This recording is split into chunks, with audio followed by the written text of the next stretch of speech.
저희 이제 다이아토닉에 대해서 좀 알아봤는데 이제 이것들을 이제 미리 수업에 어떻게 활용해야 되는지 이것들을 좀 살펴보고자 하는데요. 저희 이제 저번 시간에 했던 그 스테이라는 곡에 대한 이제 코드 찍는 방법들을 이제 이번에 해볼 건데 코드 진행에 대한 이해를 먼저 해주시면 좋고 그 다음에 이제 사용된 음색에 대한 이해, 그 다음에 미디 시퀀싱 이런 순으로 넘어가 주시면 좋은데요. 그러니까 미디라는 게 어떻게 보면 그냥 악보만 주고 시퀀싱해 이렇게 할 수도 있는 수업인데 그게 좀 반복적으로 이루어지면 사실 되게 지루할 수도 있는 수업이기 때문에 이제 우리가 이제 분석 같은 것들을 통해서 사운드들이 어떤 식으로 전개가 되는지 이런 걸 함께 좀 살펴보면 더 좋아요. 그래서 이제 이론 같은 것들도 좀 앞에 간략하게 설명해 주시면 좋고, 그래서 이 코드에 대한 구조를 우리가 파악을 하고 그거를 바탕으로 사운드를 설계를 하는 식으로 이제 수업을 이끌어 가주시면 좋습니다. 저희 곡들에 대한 이제 분석을 조금 들어가 볼까 하는데요. 네, 확대를 좀 해볼게요. 저희 스테이라는 곡은 코드가 4개가 계속 반복이 돼요. D 플랫 키이고요. G 플랫, A 플랫, G 플랫, F 마이너 요 4개의 코드가 이것도 되게 코드 진행이 심플하게 되어져 있죠. 이게 계속 반복이 돼서 진행되는 구조이고요. 키 도수로 이제 분석해보면서 가면은 4도, 5도, 3도 이렇게 패턴들이 계속 반복이 되는 구조인데 그래서 상행을 했다가 하행을 하는 이런 식의 패턴들을 계속 가지고 가고 있어요. 그래서 이게 이제 계속 반복이 된다. 이제 이런 것들을 조금 설명해 주시면 좋고 그 다음에 우리가 이제 가야 될 것들은 이제 코드를 이제 입력하는 건데 이 음색 분석은 조금 추후에 할게요. 저희 이제 뒤쪽에 보면 악보들이 이렇게 있어요. 스테이 악보가 이렇게 있는데 보면 패드 1, 패드 2, 신디사이저 1, 신디사이저 2 이렇게 있는데 똑같은 그 코드 구성을 사용하기 때문에 제가 지금 한꺼번에 넣어 놓은 거고요.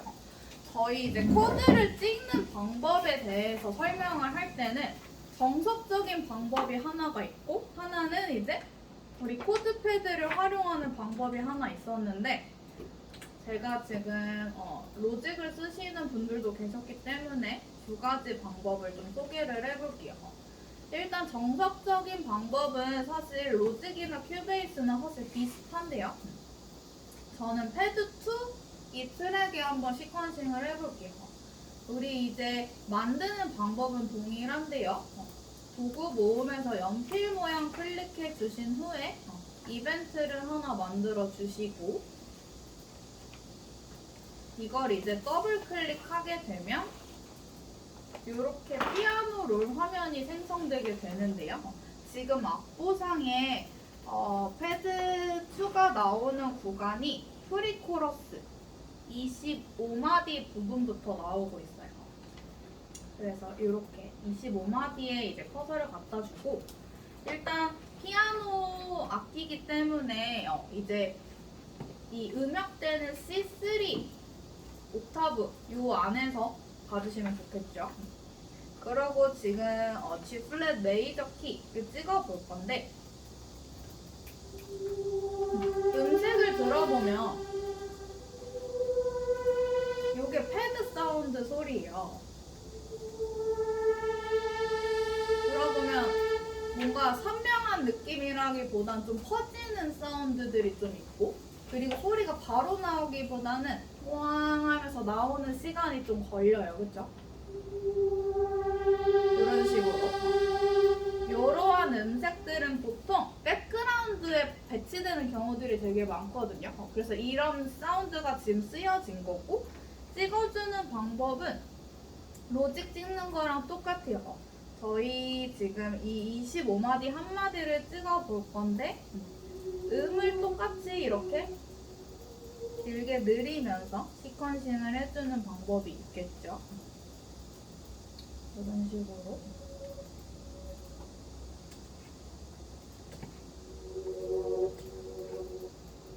요렇게 찍어주는 방법이 첫 번째 방법이 되고, 요게 이제 좀 정석적인 방법이죠, 우리.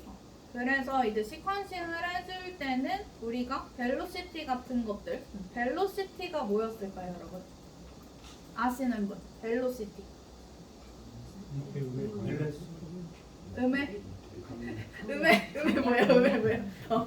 음의 강약을 조절해주는 부분이 벨로시티예요. 벨로시티 어디 있냐면 피아노를 이제 밑에 보면 이렇게 작은 막대기 같은 게 하나 이렇게 있어요.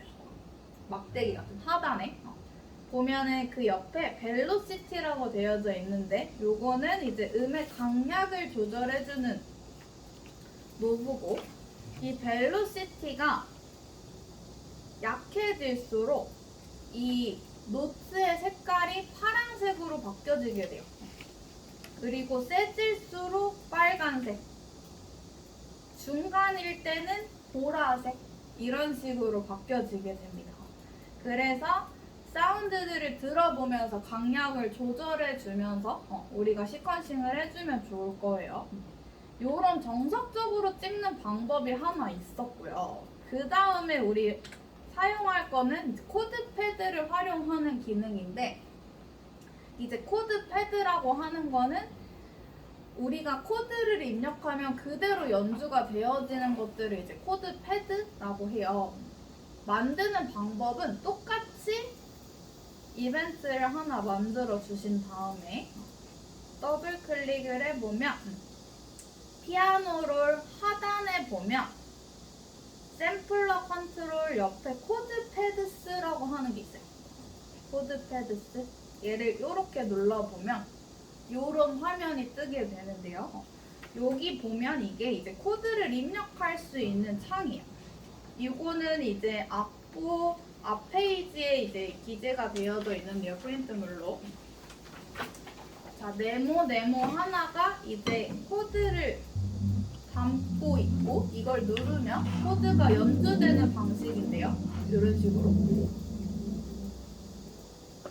여기서 우리가 코드를 입력하고 싶다. 그럼 내가 바꾸고 싶은 코드 하나를 선택한 다음에 선택을 하면, 지금 제가 이 플랫 코드를 선택을 했더니 이 오른쪽에 커스텀을 할 수 있는 공간이 나왔어요. 그럼 여기서 보면 루트 노트라고 하는 것들은 이제 코드의 네임을 정하는 건데, 우리는 G 플랫을 할 거니까 F샵 똑같은 거니까 눌러볼게요. 그럼 G 플랫 코드로 바뀌어지게 되죠. 그럼 얘를 이렇게 누르면 G 플랫 코드 음이 이렇게 나타나게 돼요. 근데 지금 이거는 옥타브가 낮은 소리란 말이죠. 얘를 이제 바꾸고 싶으면 이 중앙에 보면 이런 화살표 모양들이 이렇게 나타나게 돼요. 얘를 이렇게 눌러보면요, 자리 바꿈을 할 수 있는 부분들이 나와요. 그리고 텐션을 추가할 수 있는 부분, 그 다음에 이거는 트랜스포즈, 음을 바꿀 수 있는 기능, 이렇게 있는데, 여기서 우리는 보이싱, 전이를 하면서, 전이라는 건 우리 자리 바꿈이죠. 자리 바꿈을 해주면서 이제 어떤 배치가 제일 예쁜지 정해보는 거죠. 이렇게 코드 입력이 끝났으면 녹음을 해서 입력하는 방법인데요. 얘를 누르고 있으면 소리가 나오고, 이제 이거를 녹음할 때는 녹음 버튼을 눌러준 다음에 얘를 이렇게 누르고 있으면 누르고 있는 만큼 시퀀싱이 되게 돼요. 이런 식으로. 그래서 이제 이렇게 입력하는 방법 두 가지가 있을 거예요. 그래서 이제 이것들은 학습자들이 이제 나는 건반을 어느 정도 칠 줄 아는 사람이다 했을 때는 그냥 정석대로 찍어도 되지만, 만약에 나는 이런 거를 할 줄 모르는 사람이다 라고 했을 때는 코드 패드 기능을 사용을 해서 이제 시퀀싱을 하게 알려주시면 좀 더 이것들을 시퀀싱 하시기가 편하겠죠.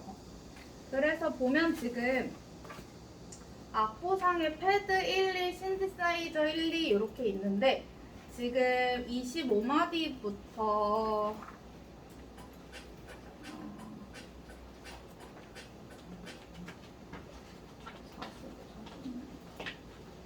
쭉 계속 패드 1, 2가 나오다가요.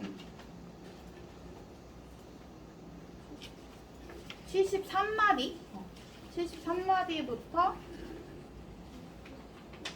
80까지는 신디사이저 1, 2가 나옵니다. 그래서 제 거를 좀 보여드리면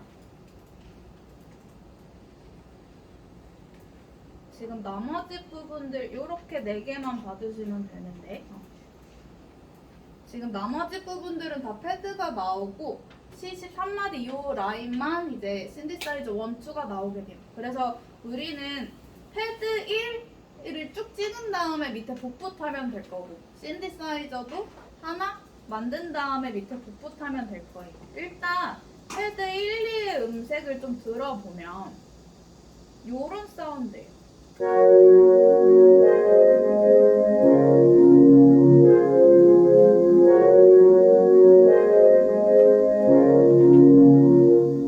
요런 되게 퍼지는 음색을 가지고 있죠. 이런 애들은 보통 백그라운드에 깔려져서 많이 잔향감을 주는 역할로 사용이 되어지고요. 신디사이저 소리도 한번 들어볼게요.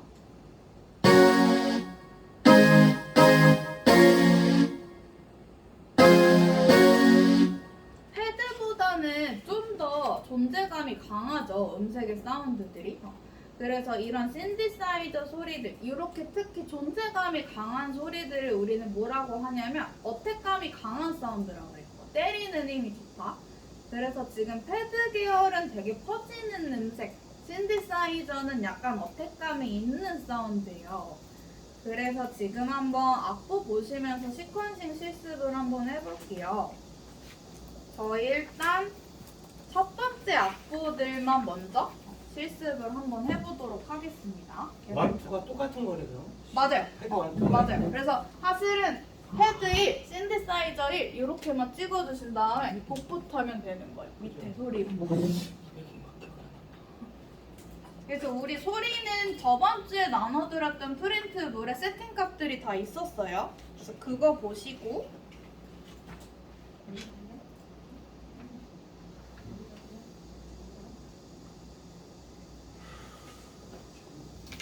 한번 실습 해볼게요.